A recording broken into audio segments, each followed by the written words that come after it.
The worst false allegations in YouTube history. Now I can already see Kwite, I think that's his name. Bro, I remember when like they first accused him, like people basically didn't wait at all. And they basically were just like, oh my god, he did it. Like there's no excuse, he did it. He did it. Like literally, bro, nobody waited. But like, wait, on the real, what do y'all think I would be falsely accused for? 445? Actually, that's like the most common thing, bro. No, it's not 445. It's the other thing. Doxing? What the scamming? Saying hard R on stream? Yeah, I don't know whoever, like, bro. Imagine doing that. All right, let's get into it. From falsely accusing famous YouTubers of sexual misconduct for their own personal gain, to masterminding a series of lies to frame an innocent man for their own. Bro, that's so sad. Like, why would you ever do that with your life? I'm just imagining, like, how do you have the time to conjure all these fake messages in Photoshop? Get a job. On amusement. These are YouTubers whose careers were put into jeopardy due to false allegations. Starting with one of Overwatch's largest streamers. On August 10, 2022, a Twitter user by the name of Naya Plays Overwatch took to Twitter, accusing professional Overwatch player SVB of asking a minor for explicit photos. Like an Overwatch player? Why? Are you mad because he whooped your ass? What other way? What? People were immediately shocked by this, as SVB was known as one of the most wholesome creators in the space at the time. However, the story would run much deeper than what was seen on the surface. Get a job, Lord. In the Twitlonger, Naya claimed to have been part of an esports team that hired SVB as a coach. As Naya was the only woman on the team, she accused SVB of singling her out because of that.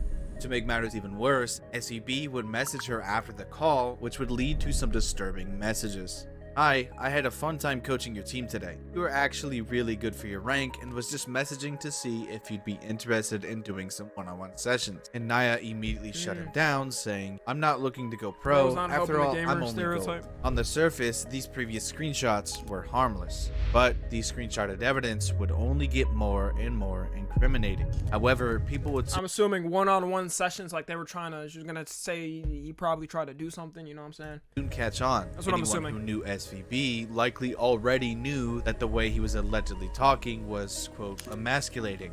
Yet, the screenshots only... Wait, what? The way he was allegedly talking was, quote, emasculating. What? What does that even mean? The way he was talking was emasculating? I don't even know what that means.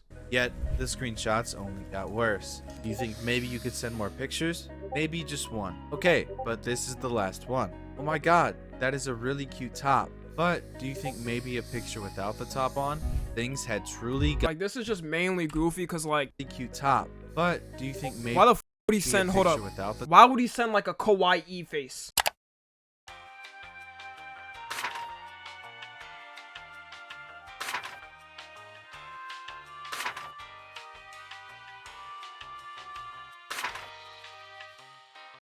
While saying that. Like, do people actually type like this? Top on? Things had... Like, it's like, ooh, woo, can you send me a picture of your boobies?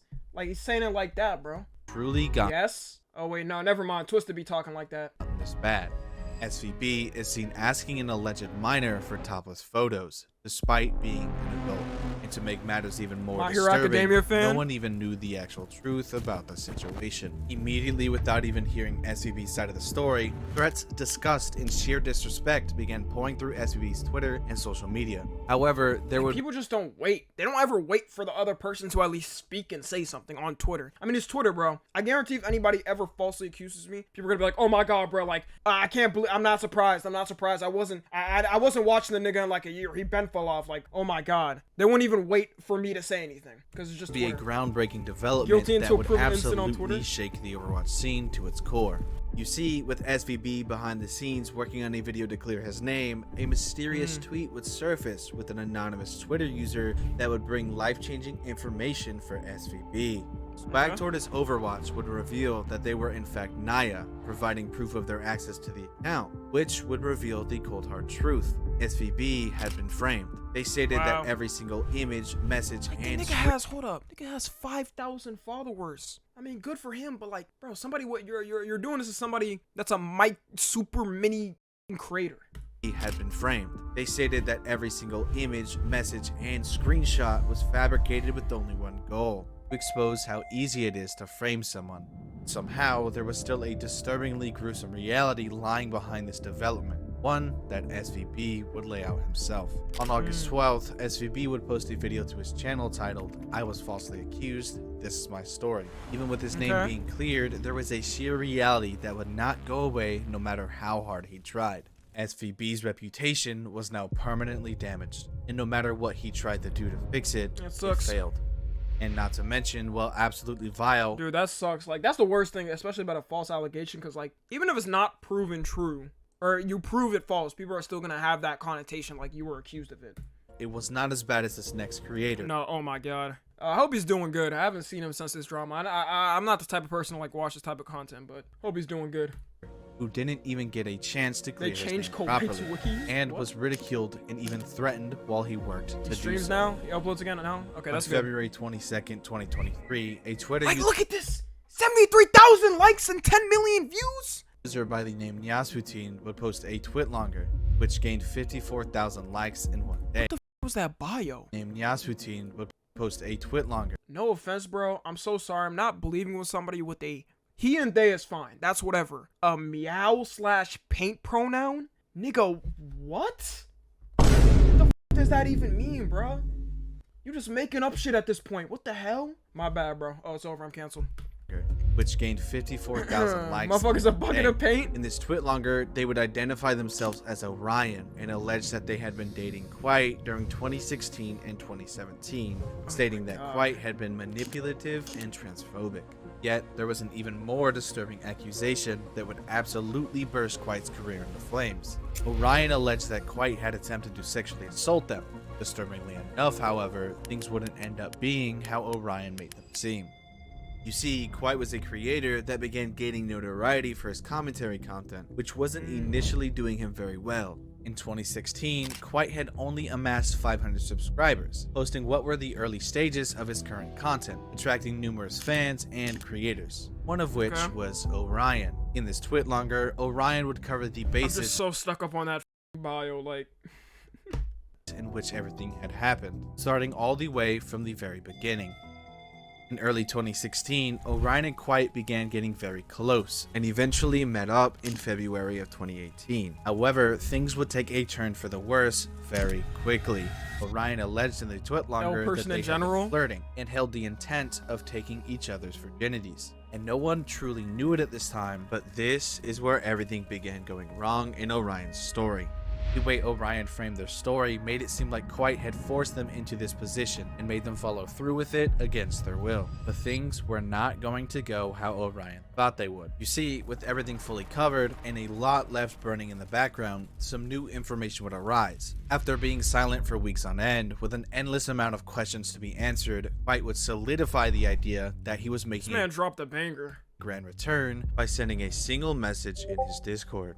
On March 11th, Kwite would post a video called For the Record, which he would break down every single claim made against him. Kwite would swear that he never assaulted Orion, and in fact that he was actually scared of the idea of sex and even struggled with the idea of kissing. However, an alarming truth that Kwite would then share is that Orion had been posting public statements on their private Twitter account that they have the quote power to ruin everything for Kwite.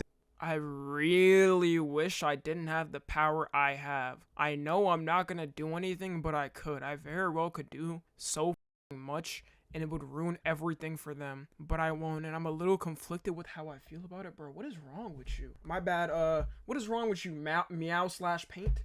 The f is wrong with you? How do you have an ego, bro? This is ridiculous. And I knew the problem was, look, they had like 35.4k tweets. This is chronic Twitter account that they have the quote power to ruin everything for Kwite, but they weren't sure if they wanted to. And the situation only continued to get more disturbing because the only thing Orion had to defend their claims was a single medical paper that was largely believed to be faked from the very beginning. Yet, amidst their delusional behavior, they would claim this to be undeniable proof and that they were going to log off for a while. The reaction to Kwite's response to the allegations were extremely positive, and many pointed out that Orion had actually doxed Kwite in addition to making false allegations against him. And disgustingly enough, the situations for each creator will only continue to get more and more unfair. I'm not gonna lie. If I saw an allegation on this dude, I probably would have believed it at first. But like, let me play. Let me stop joking.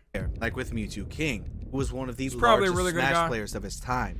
By joining an esports team and even winning some of Okay, I know. one of the largest Smash I know this is players of about his like false time. allegations. By joining But holy cranium, bro. I'm sorry.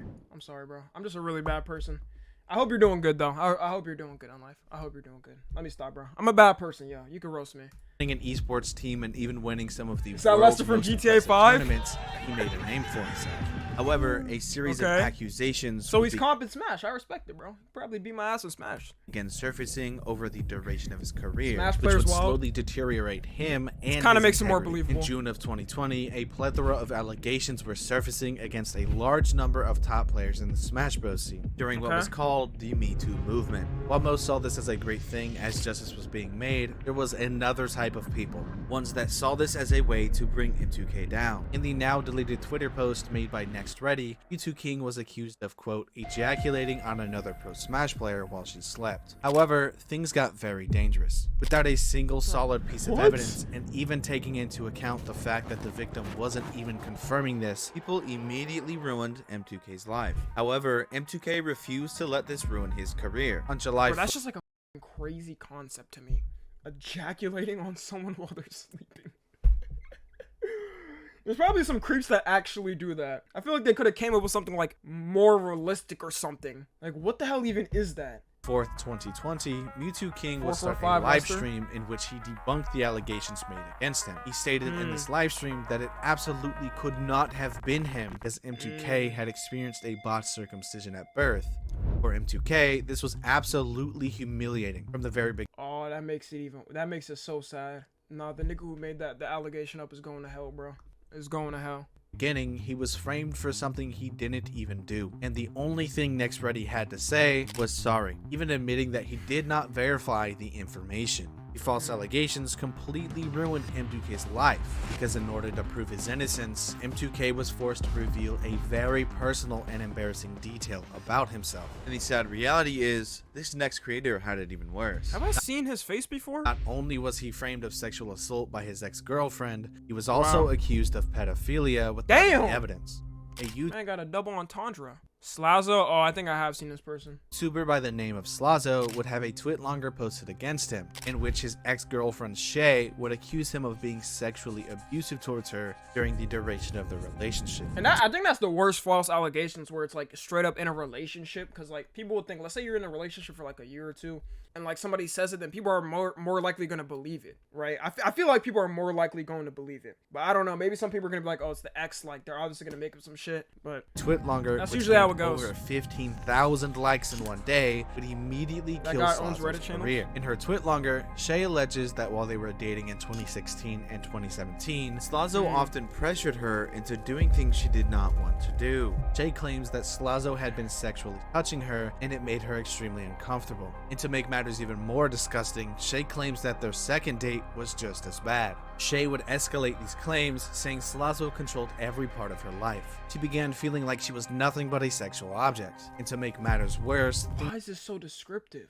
Bro, they specifically, oh my god, this girl's going to hell. things would only rapidly decline as events began to surface even more. However, she would be caught Reasons why being red-handed. single is On amazing. June 11th, 2019, Keemstar released a video on Drama Alert. Slazo was invited for an interview where he admitted that the screenshots posted were real. However, they had been taken completely out of context with only one goal: to cancel Slazo. Yet again, Shay would defend her claims, where she again links a tweet containing recent messages between herself and Slazo. However, like the last set of messages, something absolutely was not right. On June 27, 2019, Slazo would post a video called My Side, where he debunked the claims made by Shay, providing context to the screenshots that he had mentioned before. In these screenshots, it is proven that Shay had framed them to make him look worse, and that Shay went along with every Probably won't be there long enough this week. Oh well, but maybe we can have some fun in the cinema. I hope so. I hope so too. I can't wait to see you. It's gonna be so amazing. 4K. 4K. edgy joke he had made. Not to mention, she had cut out all of the important information to make Slazo look remember like Slazo. he admitted to raping her. However, Shay was just not having it. You see, a YouTuber by the name of I'm Alex posted a video where he would completely side with Shay, accusing him of several charges, including rape and sexual assault. He even took it a step further, claiming that Slazo was an adult at the time of these allegations. Now, a very disturbing truth was coming to light. Shay had been manipulating things from behind the scenes from the very beginning. People knew this, and as a result, some of you. Well, did the guy who's made the video know? Like, did he know that, like, or was he just manipulated by the girl and said, like, oh, he actually did these things, like he's lying? Because if that was the case, then yeah, he could get a pass. But if this nigga did it randomly, then who the f is this guy? The largest creators made videos criticizing Alex. One of these such creators was Turkey Tom, who would post his now infamous video where he exposes Dolan Dark and Hyogen among other large creators. Dolan Dark, bro, I haven't heard that name in a while. I haven't heard that name since like 2015, 2014 YouTube. Conspiring with Shay to destroy Slazo's career. This single update would absolutely let shatter Shay's claims, allowing Slazo to prove that he was innocent. To make things even worse for them, Keemstar would get his hands on a series of screenshots, which would reveal that Shay. Why is it always Keemstar? Like, this is a good cause, but why is it always Keemstar? Shit, can it be somebody else breaking the news? He did in fact manipulate the previous screenshot to make him look worse intentionally. To make matters even worse, these creators then boosted Shay's Twitter post to make it seem more valid, attempting to kill Slazo's career, which goes to show just how easy it is to ruin someone's life with false allegations. It has become very, very difficult for a lot of people to come out about their allegations because of people like this. The cold reality is, it is very hard to prove that you were sexually assaulted, and it is even harder to prove that you are innocent. And because of both of these sides, especially with the people internet, have begun taking advantage of this. However, do not let that discourage you. If you are experiencing something like this, reach out to someone. You are heard. Hey, I pray to any guy or girl, I could say girl, yeah, that ever has a false accusation or some shit. That's tough, bro. Good video. Hey, I pray this never happens to me. Hey, I'm a good kid, bro. I grew up in the church, you know what I'm saying? But then again, I can't be like, this would never happen to me, because then that sounds like the people that would actually happen to. But anyways, in conclusion, if you're watching this on the tube, join the Discord.